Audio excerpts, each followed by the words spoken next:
excited. We have a very special guest in studio, Colton McAbee. Hey, how you doing? Freshly released J6 political prisoner.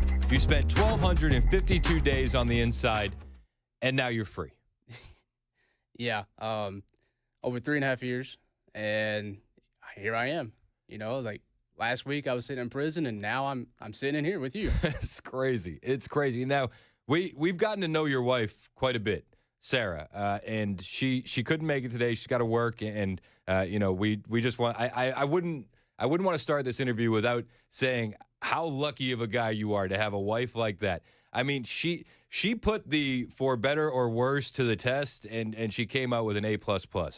Yeah, for sure. And she took those vows very seriously, so I'm thankful for that. Yeah, she's a great lady, and she's become a friend of the show, and she was in here as often as she could, advocating for you, advocating for other J6 political prisoners, raising money for flights for family members to go visit their family, across the country in federal prisons, raising money for families to get appellate lawyers.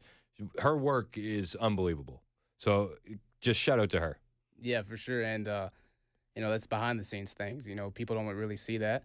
And, we're all very grateful that, those who benefited from it, because, we didn't have visits for over a year. And then when they, gave it to us in D.C., I mean, it's like the floodgates opened and everybody started coming.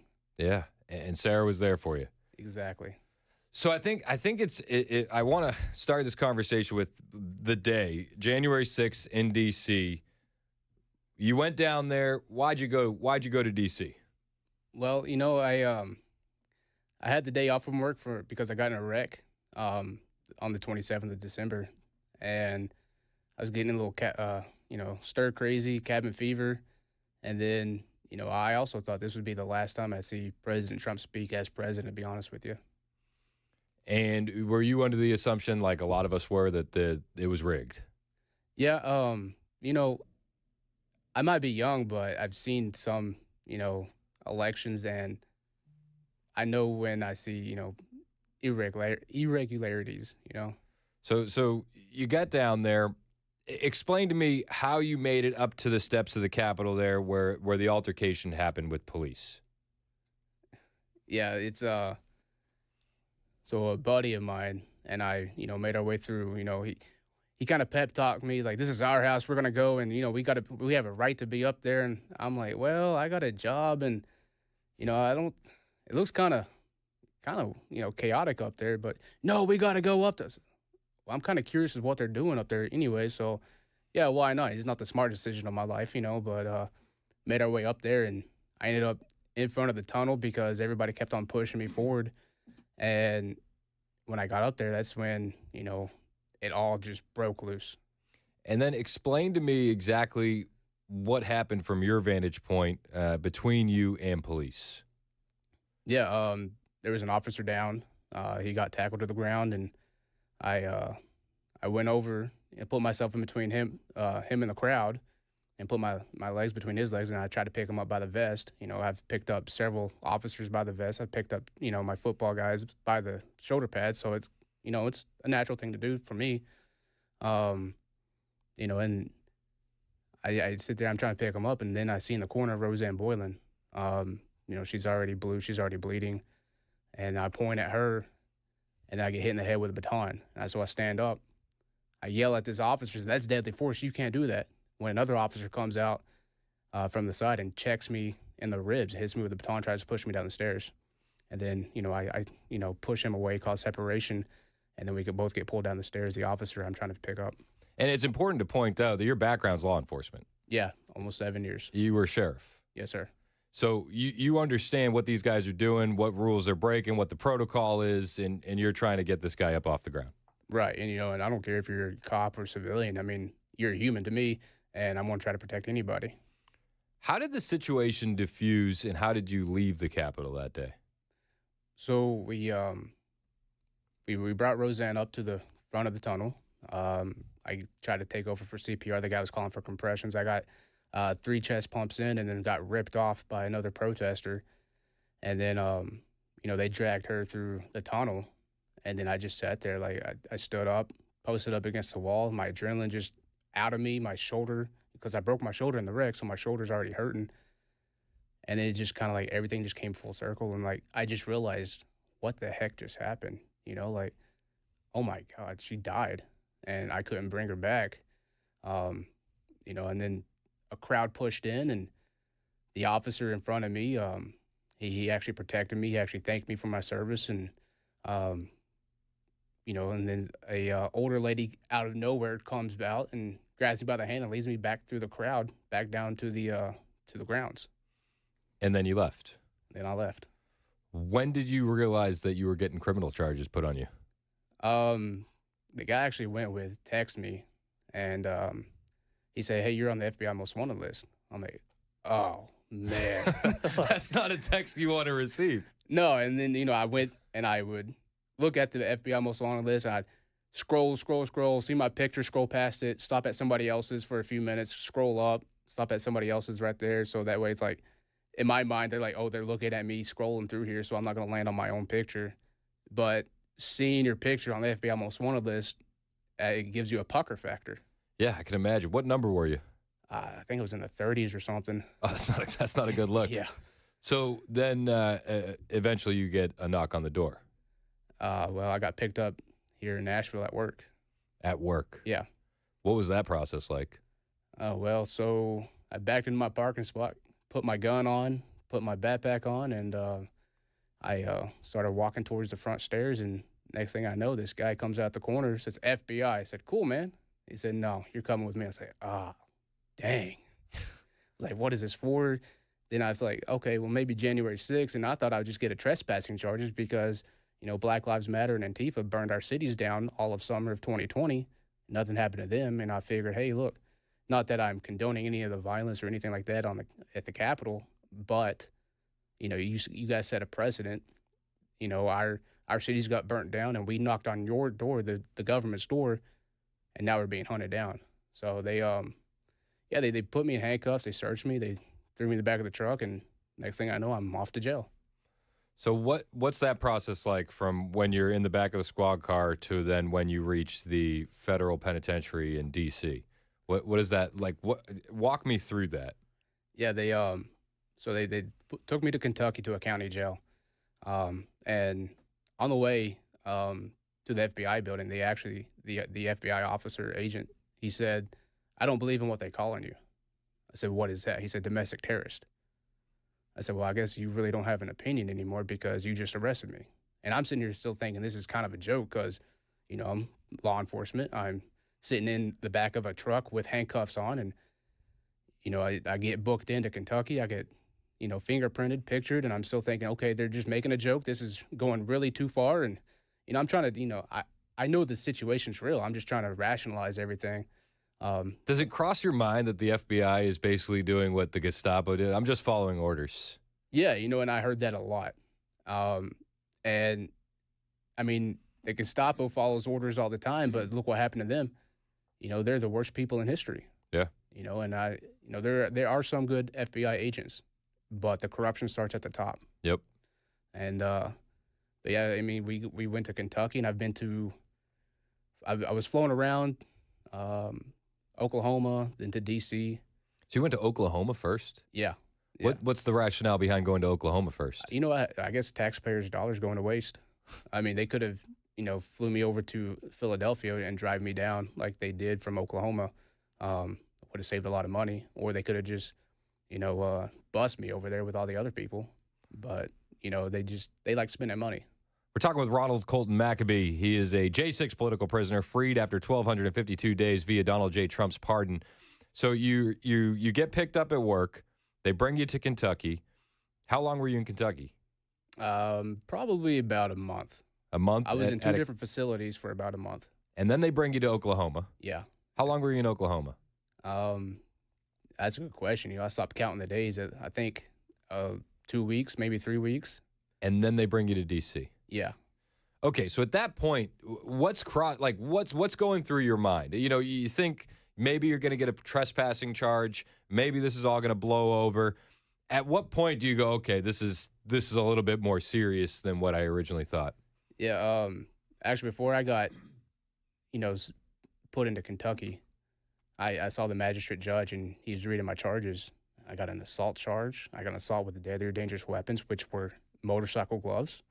I've got civil disturbance, all the misdemeanors that come with the stuff. And I'm like, who did I assault? What is going on? I know the assaults. I know what an assault is. You write the reports. Right. I've been assaulted, and like I was just dumbfounded. Like he was reading off these charges, and it's like over 60-something years added up. I'm like, oh my gosh, I'm gonna die in prison.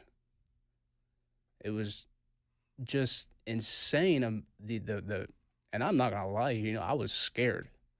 Like I was scared that I was actually going to be stuck in prison for the rest of my life. That's got to be a dark place to be in. Yeah, it's I'm not gonna tell you my thoughts, but they weren't real nice. I can imagine. And you see horror stories of guys that didn't make it through because Right. they didn't have that strength to carry on. Yeah. I can only imagine where you go. So you get to DC. This is after you've seen a magistrate judge? Yes. Okay, so what's the process then? So I got booked into the DC jail, and I remember signing a paper says, if you die, where do you want your belongings? I'm like, if I die? What are you talking about, if I die? That's dark. I know. And then on the way there, And this is the infamous DC gulag that everybody talks about. yeah. And on the way there, though, people would say, oh, you don't want to be there. They stabbing people there. I'm like, my goodness. And I Awesome. read that. I signed it. I'm like, this is where I want my belongings. And And I bet in the back of your mind, you're like, I hope they don't find out I'm a cop. yeah, for sure. I go through the intake process, get taken to quarantine with 3 other J6ers, and a guy, I'll call him JB. JB and I were, rooming together, and And this is another J6er. yes, sir. And we just for 2 weeks, we were just inside, just waiting and waiting and waiting. I mean, we got wrecked a couple of times with the other guys. In fact, I got threatened. Somebody threatened to stab me for the phone because I was waiting my turn, and the guy jumped me. And of course, I'm not in the best headspace, so I kind of, told him off. Told him what I thought, and he jumped on the table, pulled out a pin, and was like, "I'm gonna stab you." I'm like, "Oh my God! Like, what the hell's going on?" That's insane. Yeah, I mean, so shortly after that incident, we got taken out of that unit and to C2B, the Patriot Pod is what we call it, and that's where I met all the other J6ers, and I'm like, oh my goodness, like it's still jail, but I felt like I was kind of safe. And as soon as I walk in, someone's like, "You're the sheriff." I'm like, oh no. Yeah. It's like- But it was it was all J6ers there, so everybody was kind and loving, and we took care of each other. But that moment, your heart must have just dropped. Well, I was on the defense right off the bat. I'm like, no. Not me. Yeah. It's like, no, you look taller, in the video. I'm like, oh, so now I'm, got a target that I'm sheriff and I'm short. Thanks, man. So, all right. So you get into the DC gulag. What's your day-to-day like there once you've been put into this Patriot Pod? Is it 23-1? Locked down 23 hours a day, out in the rec for 1 hour? What is your actual day-to-day look like? So when I got there, now the guys that were there before me, they laid down the groundwork. They were, 23-1. Sometimes they'd even come out. They had 15 minutes a day most of the time, waist chain shackles for recreation.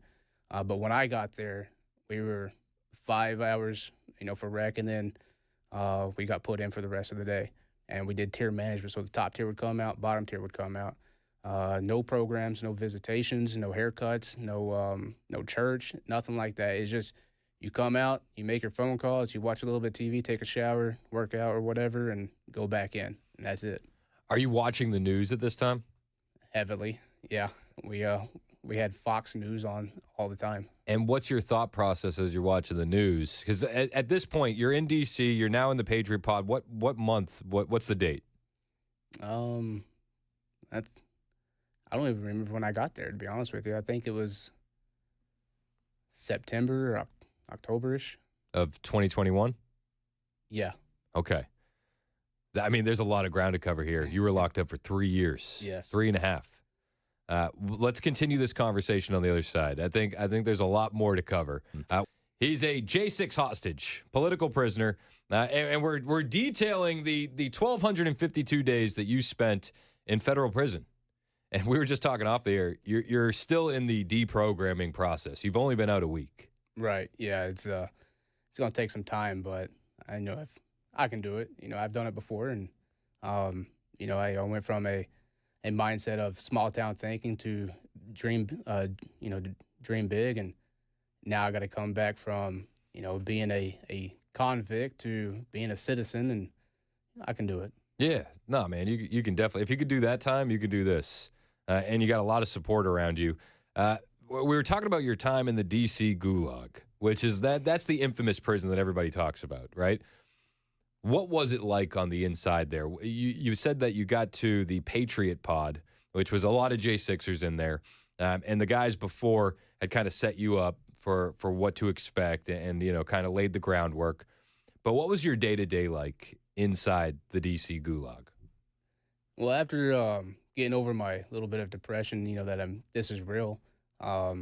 Which I'm sure was a struggle in and of itself. Yeah, for sure. And I'm still processing like, hey, I'm down. I'm down for real. And I used to wear a badge. I used to do this job, and now I'm an inmate. So it kind of plays a toll, on your mind. And my day-to-day activity was, the first time I was there, it was just get up, play some basketball. Whenever we could go to the gym or to rec, if they allowed us. If they were gracious enough to let us do that.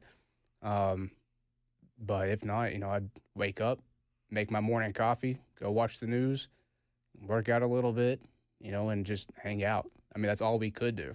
And how many of you guys were in the Patriot Pod? I think the max was about 48 people total at Wow. at the max.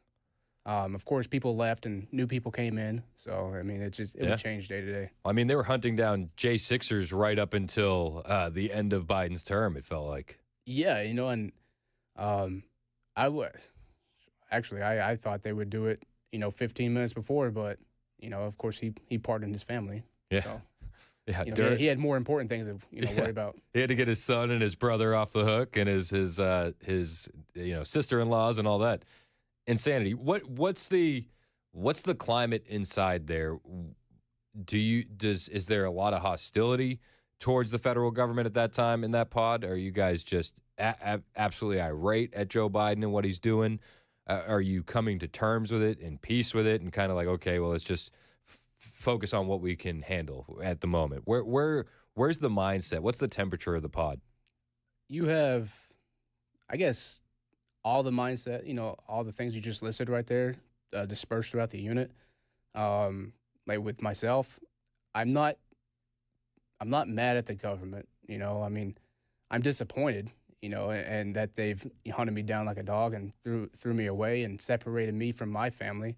Because the Democrats always talk about you can't separate families. Well, they just did. Yeah. And for me, it was more of a, I don't like Joe Biden. I clearly expressed that on the 6th, but it's just I'm not anti-government. I'm just anti-government overreach, and that was my mindset. I still love my country. I mean, I sang the national anthem every night at 9 p.m. inside the unit. Really? Yeah, we all did, and it was more of a, we see tyranny and we actually try to do something about it. It's a wild. So you guys sang it every night at 9 o'clock. Was it just impromptu? The inmates just decided that's what we're doing every night at 9? So they started that before I got there. So I don't really know the origin story. However, it's more of an initiation for the new guy to come in, and so they'll sing. And I don't know if you've heard it or not, but we yell "Still There" because our flag will always be there, and it was still there. And even when we're out, it's still there. And so we yell that. And so every time a new guy comes in, we don't tell him that we yell it. And so I would always watch the new guy jump, out of his skin because, I mean, we would yell at the top of our lungs. But, yeah, we all just sang it every night at 9 p.m. I don't know how it got started, but I'm glad it did. Yeah.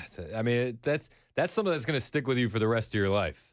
Yeah, for sure. And, I mean, now it's in, Trump's campaign messaging is that he played it at his rallies. He had his overlay when he did the Pledge of Allegiance. So, Yep. I mean, it went it went mainstream. Yeah, it's wild. And I bet you nowadays, 9 o'clock hits and you're probably like, okay. Yeah, so I sing it in my head, at 9. I mean, of course, going to different prisons without any January 6ers, it's kind of weird just standing up and singing at 9, stopping what you're doing. But I'll sing it in my head. And, when I was in Minnesota at the prison, count time was at 9. So I would stand up anyways. And so I would sit there singing in my head or, hum it or whatever. And, like I said, I wish you guys could actually hear this in my head. Like I wish you guys would stand up and sing with me. Yeah. In studio with I think honestly you're my favorite guest that I've ever had on the air. Your story is absolutely fascinating and captivating. Ronald Colton McAbee. He was once a sheriff, and at one time a J6 political prisoner, hostage, as the president likes to say. And now you're out, pardoned by Donald J. Trump after 1,252 days behind bars. We've kind of been detailing over the past 30 or so minutes, how you got picked up, where you went first, and then we got we fast forwarded the story all the way up to your time in the DC gulag. Real quick though, my wife sent in a text. She's like, this conversation's fascinating. She goes, but I want to know how he told his wife, because that I think a lot of people wonder this. Because I wanted to go to J6. I wanted to go there. My wife was like, don't do it. And I was like, I felt like I really wanted to go. I ultimately didn't. And then when everything broke down, I was like, I'm glad I listened to you. You kind of had the opposite experience. Yeah. To say the least. Well, her and I, we had our disagreements about me going. She was very much against it. She thought, something was off, thought it was a setup or... Like, no, I'm going. I feel called to go. I'm going. You can't stop me. And I went. And, stuff happened. So you show up to work that day, and an FBI agent pops around the corner, Agent Smith, and you're like, hey, how are you? He said, you're coming with me. At what point do you get your phone call to Sarah? So she already knew you were on the list at that point? She knew I was on the list. The FBI most wanted list. Yeah.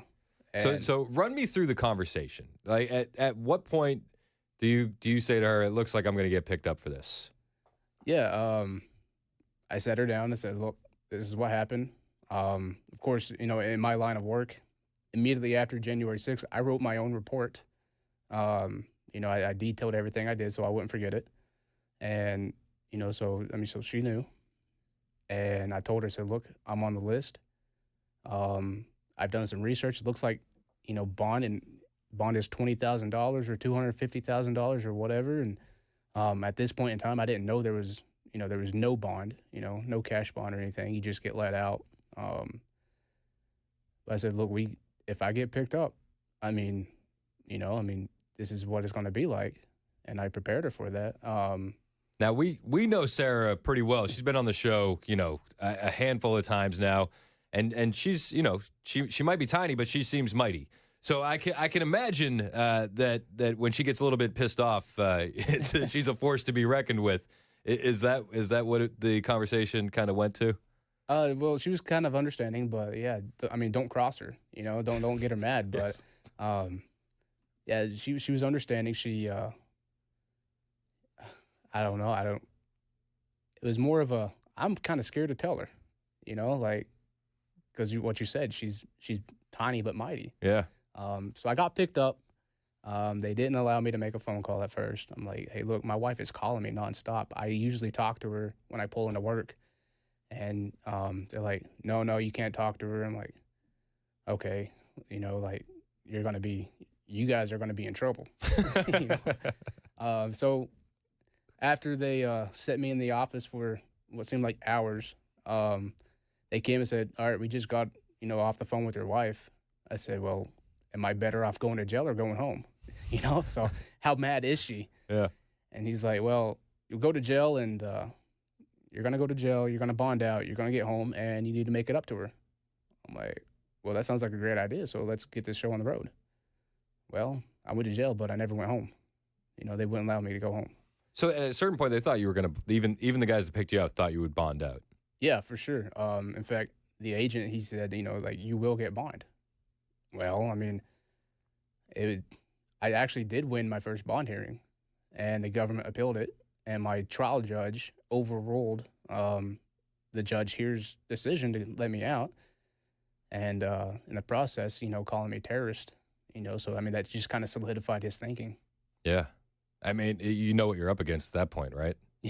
Yeah, do I? I mean, when your own trial judge calls you a terrorist and it's in open court, I mean, it's like, okay, for sure not getting a fair trial. Yeah. How does that, how can a judge say that and keep up the illusion of a fair trial? Well, right. Well, shortly after he said that, he got kicked off of all Gen 6 cases, and I got, reassigned to another judge. He decided to keep his comments to himself. Yeah, but it didn't exactly change the outcomes. No, no, for sure.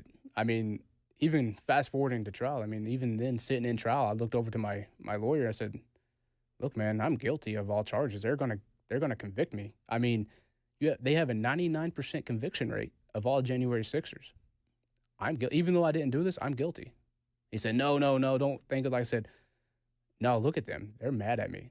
I mean, even when we picked the jury was like, they're victims. They can't put aside their biasness and stuff like that." And where is this trial happening? Right across the street from the Capitol. So the thought that you could get a jury of your peers is essentially out the window. Yeah, they're not my peers. They don't think like I do. Yeah. So then we'll fast forward a little bit. So you're spending time in the D.C. gulag. You're kind of getting into a routine there. How long were you in D.C.? The first time I was there for, I think, almost a year. In fact, I had an incident that happened, and I can't go too much into detail right now about it because we are doing some legal work on it. So for almost a year, get pulled out, did some diesel therapy, and then they brought me back. So where did you go in between? I went to a place in Virginia called Orange County, and then I was there for, I think, 6 months, became a trustee, did laundry, had a great routine, started working out, and then I went to Alexandria where I was locked down 23-1 for a few months. So that's gotta mess with you mentally. So like you're in the DC gulag, you get used to that. Then you go to a different prison where you have a little bit more freedom. It sounds like it sounds right. You're a trustee. Yeah, it was actually kind of weird because after being in DC, so in DC we couldn't leave the unit unless we were being escorted to medical. We couldn't even interact with anybody. So when I got to Virginia, Orange County, I met a couple guys there, a couple of J6ers, and finally, so one went to prison, the other one, him and we talked. I said, "Look, I'm going to trustee if they come talk to me. Like, I can't just sit in a unit. I've been sitting in a unit forever." And so they actually came and talked to me. I said, "Look, I ain't going to food service. I am not going to work in the kitchen because I'm fat." At that point in time, I said, "I'm fat and I'm trying to lose all this weight." So I said, "I'm going to go laundry." And so they came and got me. I could leave the unit. I could go anytime I wanted to, as long as, so I would leave, do my job, come back, and then if they needed any more help, I could leave. I just had to knock on the door, and they would let me out, as a trustee, which was, so weird to me, being on both sides of the wall. It's like, you trust me this much as an inmate? This is crazy. So how long did you spend in Orange County? I think that was, 6 months. 6 months, and you're kind of you have a taste of freedom, I guess. At least the illusion of it, at the very least. And from there, then you get transferred to Alexandria, right? And then they immediately put you on a 23-1. Yeah. So, in fact, at Orange County, they woke me up and said, "Hey, you have court." I said, "No, I don't." He said, "No, you got court." So okay.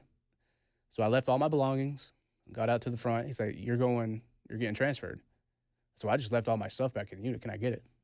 "You can get some of the stuff, not all of it." So I got my paperwork and stuff and my Bible, and I shipped that back home. So yeah, they dropped me off at Alexandria, and I'm actually in holding in the booking area for 7 days. Like they put me in a room in the back. I had a stone bed. I had a half of a suicide blanket to cover myself up with, and the lights stayed on forever. I'm like, what the heck's going on here? So I'm knocking on the door. It's like, "Hey, get me out of here." "Oh, we don't have room for you." "Then why'd you send me here?" You know, like Explain what a suicide blanket is. so a suicide blanket is it's non-rippable. You can't rip it up. You can't cut it. It's basically so you can't hang yourself. And mine was like it looked like it was for a toddler.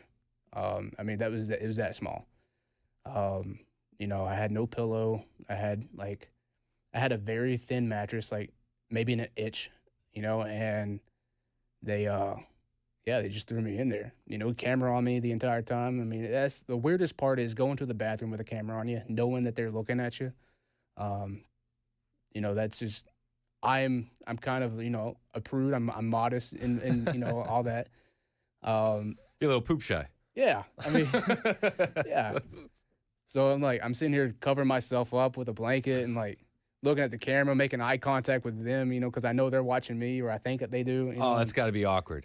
Well, it's like if I sit too long or if I sit too little, I mean, like, oh my gosh, where's the soap? Now it looks like I'm a dirtbag. I'm gonna wash my hands with just water and no soap. I'm like, this is crazy. You know, like they didn't give me anything. So this is in Alexandria. Yeah. And then you're in that cell 23 hours a day and you get out for 1 hour. Yeah. So for those 7 days, I was locked in there for 24 hours until they made room for me inside of a unit.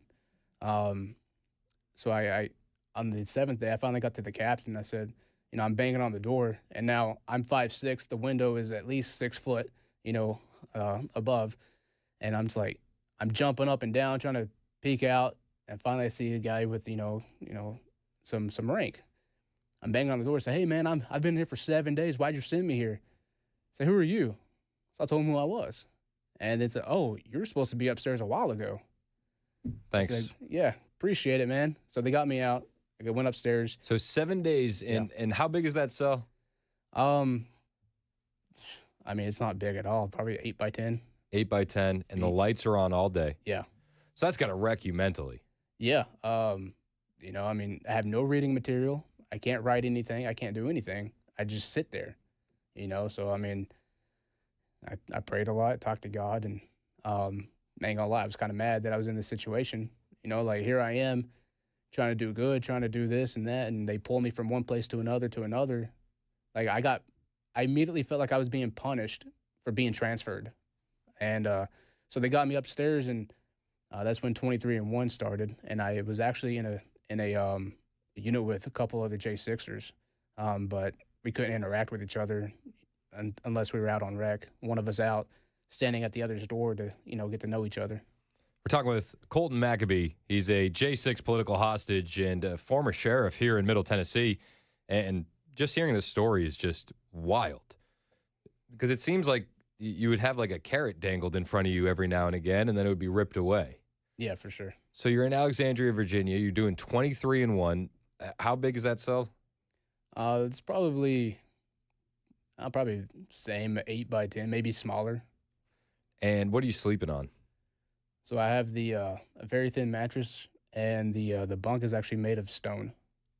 So it's like it's not even a metal bunk; it's just a rock. And are you allowed reading materials in there? Yeah, at that point I am. In fact, a lot of people sent me mail. They found out where I was at, sent me mail. A couple guys, you know, pushed books out from underneath their door, and when I was on rec, I would go grab them and, you know, read it. What books are you reading? Anything and everything. I actually found one about Thomas Jefferson and Samuel Adams. Like, well, this seems appropriate. So I read that because I didn't know that they're actually from that area. Yeah. So I learned a little bit of history while I was inside. And of course, positive mental attitude books. You know, I'm in a negative environment. I want to keep my mind sharp. I want to keep it positive as much as I can. So I'm reading, you know, 7 Habits of by Stephen Covey and you know, some other books, but. Yeah, just a lot of reading time. How do you stop? Well, I guess first, how long are you in the 23-1? That was, I think 2 to 2.5 months. 2.5 months, yeah. Plus the 7 days on top where you were in full isolation, 24 hours a day. Right. How do you keep yourself from going absolutely insane? Because I can imagine that's no small mountain to climb. Yeah, for sure. A lot of push-ups. A lot of staring yourself in the mirror and like talking to yourself and trying to pump yourself up, and a lot of prayers. You know, Now, granted, when I was out, I could make the phone calls, and I would call my wife, a lot, probably a lot more than what she was, what she was used to when I was at DC. But um, she was my saving grace, her and God. And as you're talking to your wife and you're hearing what she's doing on the outside, how she's created this Stand in the Gap Foundation, how she's raising money for appellate lawyers, how she's raising money for other families for flights to go visit their family members that are shipped off to random prisons. She's going to Mar-a-Lago and she's speaking with prominent politicians about the J6 political prisoner issue. What runs through your mind there? What are your thoughts? I'm just super proud of her, I mean, she's living, something that I would like to experience. I mean, she's meeting all these guys that are prominent people, but at the same time, they're just people. They put their pants on just like I do. But with her helping, that actually impressed me more because she was allowing families to reunite, and she was paying for it first out of pocket, and then she, was getting donations sent in. But when she came and visited me, and when she came to my court, it was all on her own dime. So she wouldn't use it on me, but she would use it on other people, and I think that was the best possible way to do that.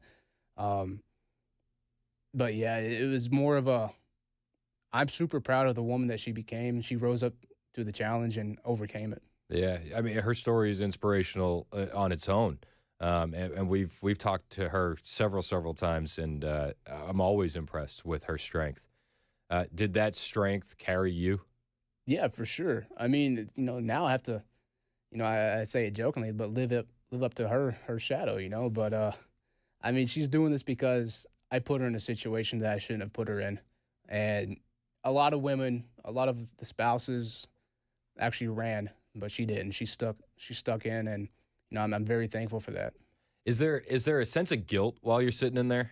Yeah, for sure. I mean, I didn't want to put my family through this. They've been harassed, and especially when you start trying to do something good and, allow, visits or, just paying, for things, helping people, trolls come out. And like, I don't understand that. I mean, we're trying to make a positive impact on people's lives. And, it's like, I'm putting her through that. I'm putting her through the guilt, the shame, or what have you. And, I feel like I'm embarrassed because I'm sitting in prison and she's out here having to live her life, and I run through the scenarios in my head because I have nothing else better to do of like, other people just coming up to her and like just trash talking her or whatever. And, as a man, I want to defend her honor, and there's nothing I can do about it. So, I mean, it was kind of driving me crazy. So I had to stop thinking about that. Yeah, I'm sure even like the what ifs are driving you just as crazy. Ronald Colton McAbee. The name may sound familiar to you because he is a J6 political hostage, and he was once a sheriff in Middle Tennessee. And we've just kind of been detailing his experience, and I feel like even though we've talked for an hour now, we've just scratched the surface. Yeah, I mean, there's a lot more to cover. So thank you for spending as much time as you have. I appreciate it. And I think that a lot of people are interested in this story because we only hear what we hear, and we don't really get these firsthand accounts very often with as much information as you're willing to provide and that firsthand knowledge. So the last time we were talking before we hit break, you were spending time in Alexandria, Virginia. You were locked down 23 hours a day. You'd get out of the cell for 1 hour a day. That was your third prison at that point, or fourth? If you count the county jail. 6, I think. Oh, jeez. Yeah. That was way off. Yeah. Wow. How different is it prison to prison? Oh, it's very different. I mean, there's some officers at some places, like secretly, yeah, you're a J6er, man, you don't deserve to be here. And then you have others blatantly like, I hope they bury you underneath the prison. Really? Yeah. I mean, so it just differs anywhere you go. What was the atmosphere like with the guards in Alexandria, Virginia? Once they found out I was a January 6er, they shifted their attitude a little bit. They're like, "Oh man, like you don't deserve to be here," and then they would still do their job, but it was more of a, I don't see you as an inmate anymore. I see you as a man. And What level of security is Alexandria, Virginia? I think it's. I mean, it's a county jail, so I think there's going to be multiple levels, and I'm in the. I mean, basically, I'm in the hole. For my entire time there. 23-1. They put me on administrative segregation for my safety because I was a high-profile inmate. I'm like, I just came from Orange County where I'm in a bunk, like military barracks, and nobody cared. So you're in AdSeg now, Yeah, and that's not fun. no, absolutely not. And you just left a prison where you were able to go move about and have the illusion of freedom. Yeah, the illusion. So Right? yeah, I mean, I could go in and out, do my job, come back. I mean, the worst part was just getting strip searched every time I came back in. But I mean, I could move. So how long are you in Alexandria? I think that was 2.5 months. And at this point, are you back and forth in court? Where are you at in your court process? I think my last court was, I think, in Orange County or right before I was in Orange County. Other than that, I was just, been in contact with my lawyers and saying, hey, what's going on here? What's going on there? And, just the court slow rolled a lot of stuff. So you're facing 60 years. And when you're in Alexandria, had you been officially sentenced at that point? No. Yeah, and the 60-something years is, the accumulation of all of them added up together. And I'm still, no plea deal has come my way. No talks have come my way. It was, I guess the mental anguish is the best way to describe it. Would you say that 23-1, those 2.5 months, is that like your darkest point there? Actually, no. No, my darkest point was in D.C. So that's like right when you kind of things kicked off. Yeah. The first time and the second time. So D.C. is a whole nother animal, and you just feel the evil in the air. I mean, the first time I was there, they didn't even treat us like people. They treat us worse than dogs. I mean, we had, chemicals put in our food, hair put in our food from, someplace. And, just the verbal abuse, the physical abuse, the taunts, the threats. I mean, we've got told that they wish that we were in General Pop so Black Lives Matter could stab us up. And I'm like, you're working here. You're going to tell me that. You're supposed to be an officer. You're supposed to have a good professional, demeanor. And yet you're over here all like telling people you want to stab me. You want to get a stab. I mean, that's crazy. So, I mean, your head's on a swivel. It's got to be. For sure. And not from the guys in the unit, from the guards. That's a wild scenario to be in. Yeah. And especially, I came from that environment. I mean, I worked in a jail for a while, and, you don't provoke the bear, don't poke it, don't do anything, because when he bites, it's not going to be pretty. So did anybody lose it and go after guards at that point, or is it everybody just trying to be as restrained as they can be, even though you all are kind of dealing with this together? Yeah, nobody went after the COs. One, we knew better. We're not your, I hate to say this, we're not your average, inmate. Not saying that the others are violent or anything, but we had everything to lose, and we knew we were underneath a microscope. And I mean, they've used certain things that's happened inside the unit against us in court. Yeah, well, and you can get charges tacked on. So Exactly. like then when the pardon comes down the line, and I don't even know if you have hope for a pardon at that point. Yeah, I mean, that might have been a pipe dream while you're there, but the pardon comes down the line. Well, you're not getting pardoned for the crime you committed in jail. Right. Yeah, and it's we weren't naive to that, and now, granted, there's a lot of talk, like, hey, if this was any other unit, and we've said this to their face, if this was any other unit, you would not be treating us like this. In fact, they would have stabbed you already, and you're worried about us wearing COVID masks. Yeah. It just, the professionalism of D.C., and not all of them, and I'm not going to try to lump everybody in there, but the majority of the officers there, they don't care. They just there to collect a government paycheck. They don't care how people are. I've seen people begging for help inside, when I was in quarantine, begging for help, banging on the door, and neglected for hours. Finally, they come by because the guy, was quiet. and I'm looking out my little window, and next thing I know, he's on a stretcher. Like he's dead. You know, like there's so much neglect there. Wow. So you're seeing all this happen on the inside. I mean, that's not improving your morale. Oh no, absolutely not. In fact, you know, like I said, that's one of my darkest moments. That's where I've actually lost myself.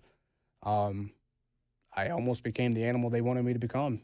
I was in my room. I was yelling. I was, you know, it was just such in a dark place, and like the only person I could really talk to was God, and I was angry.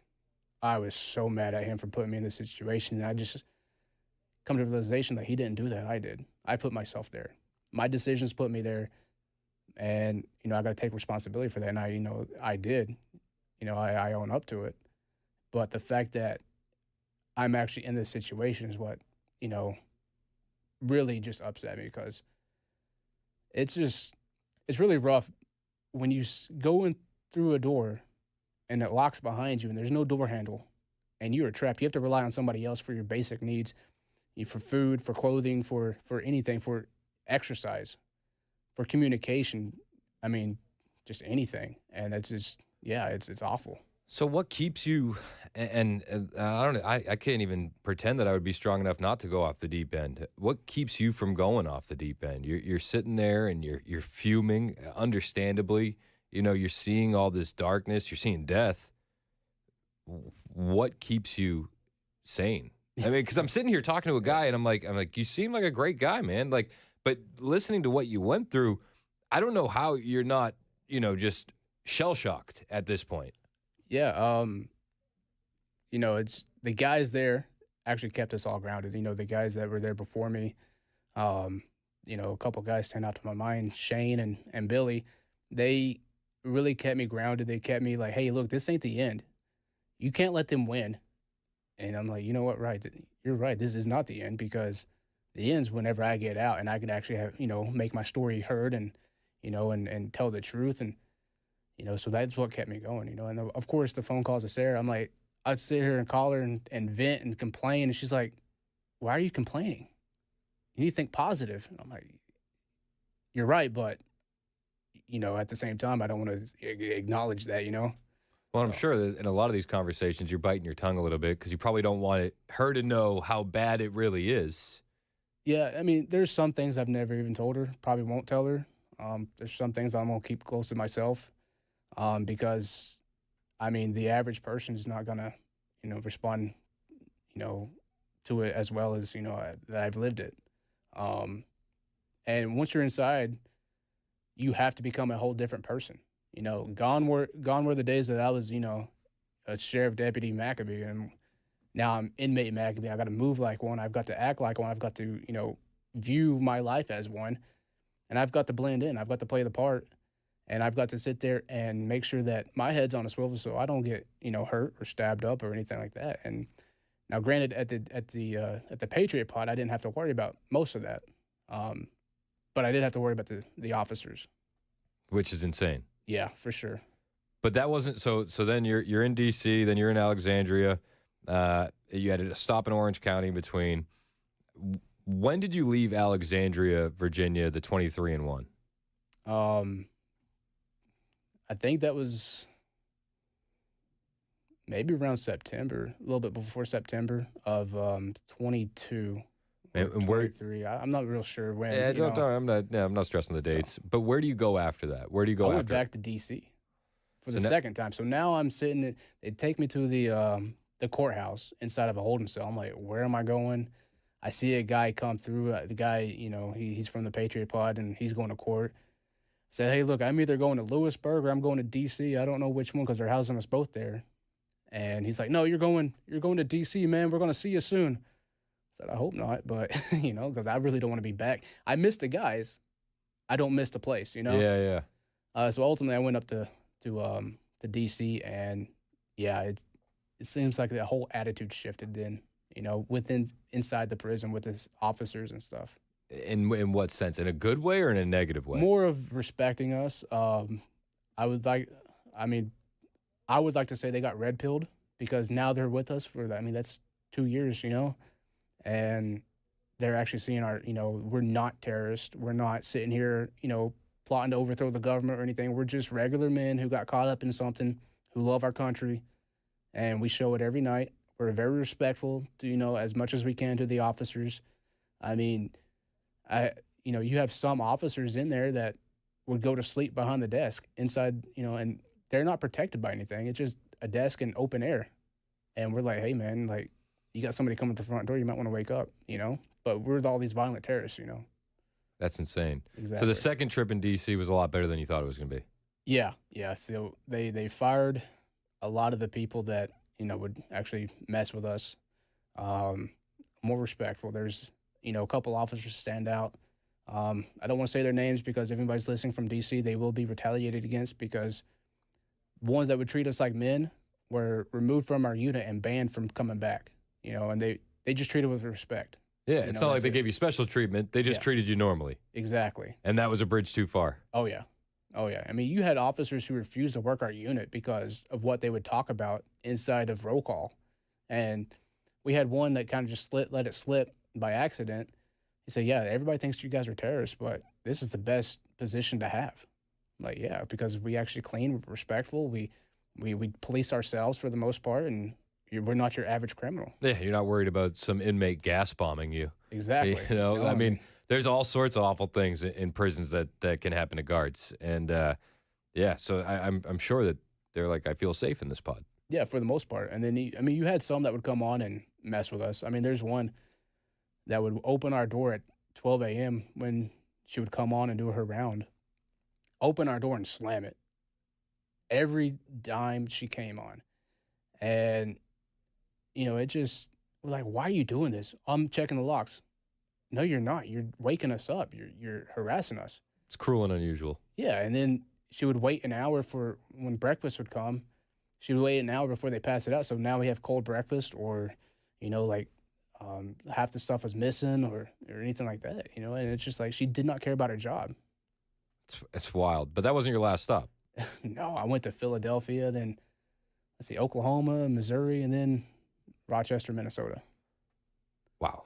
At what point, what prison are you in when you find out that you're sentenced to 6 years? Yeah, I'm in D.C. So round two? Yeah, round two, D.C. I'm I think over 2 years in, and my trial was in September, I believe.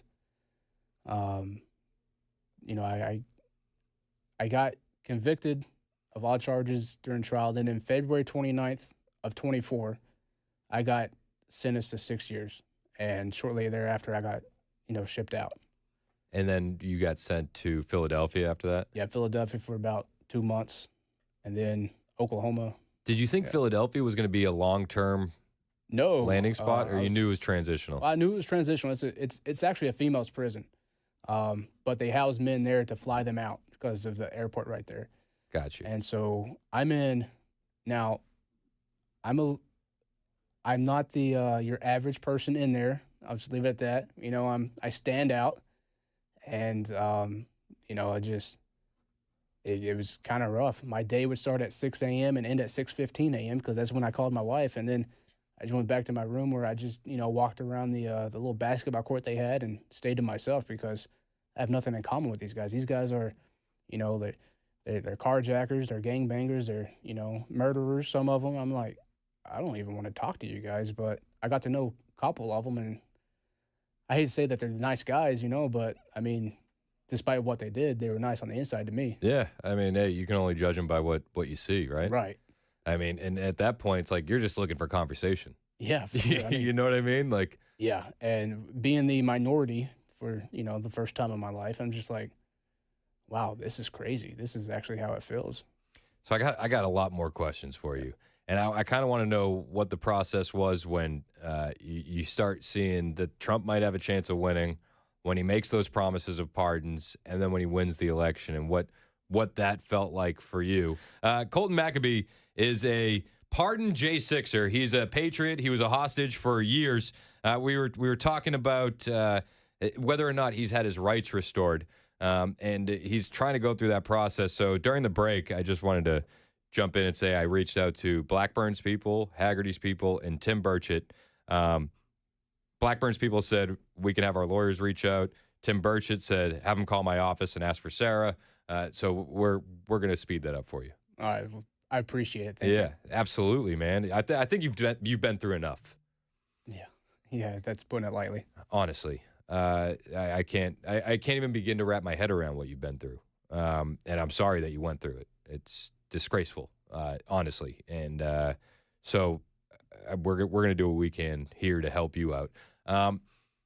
Where were you when you heard for the first time Donald Trump on the campaign trail promised to pardon J6ers? I'm not sure exactly where I was at, but I can tell you during the inauguration when he said he was going to pardon us at the when he went to the arena, I was sitting right in front of the TV and I was not moving. I didn't even go to dinner. I was going to make sure that he was signing that pardon. Was there a bit of I don't know. I don't want to say like hesitation, but more like tempering of expectations a little bit? Yeah, so I decided not to get my hopes up and, pretend I'm going to do my time without a pardon. I would rather be surprised than disappointed. So I went in with that mindset.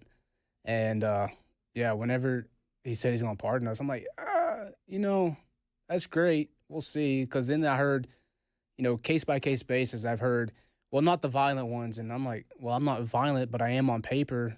But so I might be a case-by-case basis. Well, who knows? So I just decided to do my time without that in my mind of being pardoned. It's probably the best thing to do for you mentally. You don't want to set yourself up for a letdown. Yeah, and what if I didn't get pardoned? I'd be sitting in prison right now, like going crazy because I would have got my hopes up. Yeah, I mean, I tempered my expectations too, and I remember I mentioned your case specifically. I said he may be one of the case-by-case basis. Yeah, and I'm not gonna lie, I was scared. I called my wife. She's like, "Do you think I'm a case by case? Do you think I'm a full pardon?" She's like, "You know what? Just do your time. Just remain calm. And no, you're getting out." I'm like, "Oh well, thank you, appreciate that." All right, I want to talk about the feeling that you had when you got the pardon when we get back right here on Super Talk 99.7 WTN. Guy Colton McAbee, J6 political hostage, who is now a free man thanks to the pardon from Donald J. Trump. And we have covered a lot in this past hour and a half, and it still feels like we haven't covered anything. Yeah, I mean, we probably have to be here for a few days. Yeah, honestly. I mean, 1,252 days behind bars. Yeah, long time. Okay, so we're kind of fast forward and jumping around a little bit, and we've covered your time in the D.C. Gulag, and all of this will be available on the podcast on Apple and Spotify that you can share with your friends. You can watch it again on YouTube, all the things. You're in now Minnesota. Yeah. Minnesota, don't you know? And they really do talk like that. I know, it's crazy. It's like Bobby's World. Yeah.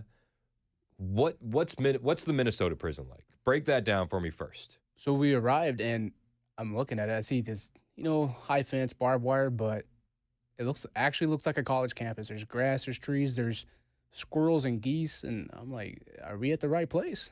He's like, yeah, no, this is it. This is one of the few that actually look like this. And this is supposed to be your final landing spot? Yeah, it is my final landing spot. Okay, so you're like, okay, this is where I'm going to be for a while. Yeah. When did you get to Minnesota? I got to Minnesota I think either the end of March or the end of April. Of 2024? Yeah. Okay. What was your instant reaction? How did it compare to the other prisons that you had been in? Well, I see people moving around outside. I'm like, yeah, okay, this is great. There's movement. I see people, working out. I see there's a track and a softball field. I'm like, okay, this is kind of weird. I've been in county, and I understand there's these types of things inside prison, but the thing that I was most excited about was actually having pockets in my pants. I mean, I got a pair of khakis and instantly put my hands in my pockets because I couldn't have done that. I couldn't do that for the past 2.5 years. It's crazy to think that the amount of time that you served, that pockets were like, whoa. Yeah, and I mean, my first week I had everything stuffed in my pockets because I could. I mean, it's just it was like Mary Poppins' purse. Yeah, I mean, You need a cough drop? Boom, I got it, you know? So, what kind of prison is this? Like a maximum security, medium security? What's It was actually a medical facility, and I got sent there to work. So they put me as a wheelchair pusher at first, and I said, like, look, I don't mind doing this. I don't mind helping people, but how is this going to help me, you know, better myself? You know, because the staff there already had my file. They knew I was former law enforcement, and so I was more honest with them than, you know, anybody else. I'm like, hey, look, I can't go back to law enforcement. So help me get a job inside this prison that will actually transfer out. And so I got put into HVAC for a little bit, and oh man, I was so lost. Really? I've never done HVAC. I mean, they just threw me to the wolves. I'm like, all right, we're learning as we go, and you know, I've messed up a lot of things. So I mean, that's where your taxpayers' dollars are going. You know. So it's a medical facility. It's not actually a prison. How does that work? Explain that to me. Yeah. So I mean, these guys are either in hospice, they're, you know, into their life, or they have a life-threatening, you know, illness, or just they need critical care. And So it's where prisoners go, kind of at the end of the line. yeah, in a way. And you're sent there to also work and help facilitate those operations. Yeah. You know, of course, they get precedent, you know, that first them, then us. We also have a mental health unit on there, and some of the guys aren't even sentenced in the mental health. They're committed, which means they can never leave until the doctor signs off on it. But yeah, I was your normal, we called it work cadre, and so I was sentenced to labor, technically. So what's your average day like? So I'd wake up about 6, go to work around 7, and from 7 to 1, I would work, or what I would call attempting to work, and then work out at 1 to 2, call Sarah at 3, and then I was done. You know, 5 o'clock was dinner, and then usually I would read or listen to the radio until I fell asleep. Wow. And you told me that you would listen to Dan on Red Eye sometimes? Yeah, I would love it when he came on, you know? So that's pretty cool. At that point, we're in the middle of the presidential campaign. Yeah. Does that give you more hope, or are you just like, whatever, man? Are you kind of checked out? Like, you know what I mean? Like, where are you mentally at that point? So there's 2 things in prison that you can count on: watching sports and watching the news. So even if I wanted to check out, I couldn't. You know, it was on every TV. But when Trump just whooped Joe Biden in the debate, I was like, yep, he's winning. You know, Trump's going to come in. And then Kamala gets in and said, yeah, he's for sure going to win. I didn't think it was going to be as close as it was. And it wasn't even close, to be honest with you. I was surprised she actually got a vote. But yeah, I mean, I remember sitting in front of the TV, watching the numbers go up, you know, for Trump. And then they recalled us back to the unit for count and, you know, to lockdown. So I'm listening to my radio, holding it over my head, trying to get a perfect signal, because I wasn't going to bed till they called it. And some guys, like, they're never going to call it. They're not going to call it for a couple of weeks. I said, no, they're calling it tonight. And I felt that. And at 2 or 3 a.m., I heard Donald Trump is your president-elect. And I got up out of bed, and our doors to our rooms didn't have locks, but to the unit it was locked. So I swing open the door. I'm jumping out of bed, swing open the door. I'm running down the hallway, and I see several other guys there, you know. It's like, oh, my God, he won. I'm like, yeah, you know, like we were just celebrating. Are you the only J6er there? At that point, I was. I was rooming with another J6er named Leo, and he actually left on Sarah's birthday. They dropped his 1512 charge, the obstruction of Congress, and they let him out after a little bit, and he went back to sentencing. And is my understanding, his judge threatened to sentence him back to 30 months on misdemeanors, but he actually got time served. So, you know, I thank the Lord for that. But yeah, at that point during the inauguration, I was the only one there. So then you're just like, okay, countdown is on, or are you just still kind of taking that hesitant, you know, optimistic hesitation? At that point, yeah, it was more of the optimistic hesitation, but it was the longest, you know, few months of my life. I mean, it was like the closer it got to the inauguration, the more excited I got, because everybody, the officers, the inmates, the medical staff, they're like, hey, you're going to get pardoned. I'm trying to like, hey, no, let's just pretend we're not. But after so many times being told, yeah, it seeps in. It's like, yeah, man, I'm going to get pardoned. I'm going to do this. I'm going to be free. I'm a temporary felon. And then it was time for inauguration day. I'm like, a temporary felon. Yeah. And then inauguration day happens. Now I'm a nervous wreck. And he would dance all around it during the speeches until he got to the arena and said, I'm pardoning them. I'm like, did I just hear that correctly? Like, I'm getting pardoned? And everybody's in the TV room like, yeah, good job, Mac. And I'm like, yeah. Everybody's celebrating you. Yeah. They're excited for you. And as soon as Trump got done saying he's going to pardon us, I got called over the intercom to go to the discharge area. So that's crazy. So was it just kind of overjoy from everybody, or was there a little bit of jealousy in there mixed in a little bit, or what's the vibe? Yeah, I mean, so it's overjoy. Everybody likes seeing somebody go home, but they are jealous as well because it's not them. I mean, I've experienced this as well. I've seen people go home and say, man, I wish that was me, but I'm happy for that guy, because nobody wants anybody to stay in prison. But if they were jealous that day, they kept it to themselves, because I had people actually lining up in the hallways to shake my hand. Really? While I was there, I mean, and I'm trying not to sound so, egoist, but people actually asked for my autographs and wanted to take pictures because of, being a January 6er. I'm like, look, man, I'm just a man who did my job, like I honored my oath that I took and I helped protect people. But I mean, sure, I'll sign this. Just don't let me find it on eBay. So, all right, what's the process like? They call you over the intercom, and then what happens? You get called into an office, and it's like a warden there, or how does that work? So that was that Monday. My wife and my mother-in-law came to visit me. That's how we did our visitation Sunday, or Saturday, Sunday, Monday. On my way to visitation that morning, I got called into an office and, hey, look, there's a chance that you will get pardoned today. We're just going to go ahead and get the paperwork ready just in case it happens. How cool is that? Because there's some horror stories of people that were like being delayed on their pardons. Yeah, I mean, I honestly, I wish he didn't even say it, because, I mean, we watched the inauguration at visitation. Yeah, I'm a nervous wreck. I'm like barely talking to anybody. We're all glued to the TV. I'm shaking like, just say the words. I want to hear the words.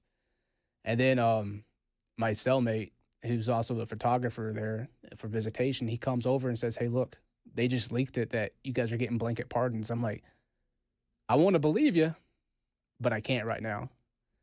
And so, like, after the visitation, nothing's happened, until he says it at the arena. I'm going back to the White House to pardon the J6ers. Get called to the office.